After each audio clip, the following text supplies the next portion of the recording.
Как нам охарактеризовать современный Татарстан? Республика это нефтяной регион? Да нет, пожалуй.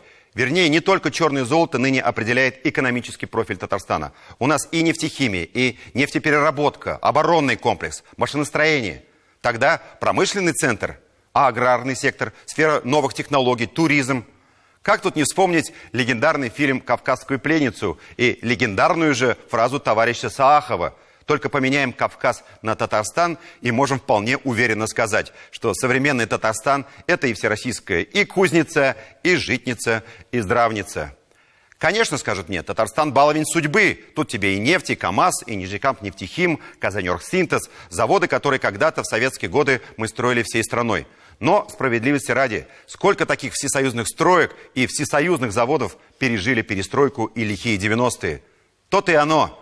А сколько лет именно татарская нефть была главной основой экономики Советского Союза? И сколько из этих нефтедолларов досталось нам в брежневский период, когда нефть качали по 100 миллионов тонн в год?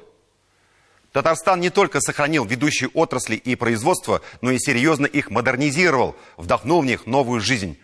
Путь, пройденный республикой, показывает, что единение людей во имя ясных и понятных целей создают условия для уверенного роста экономики, улучшения уровня жизни. А реализуемые Татарстаном социально-экономические программы, которых теперь около 50, создают для граждан новые стимулы и комфортную среду обитания. Все выпуски программы «7 дней» смотрите на YouTube-канале ТНВ.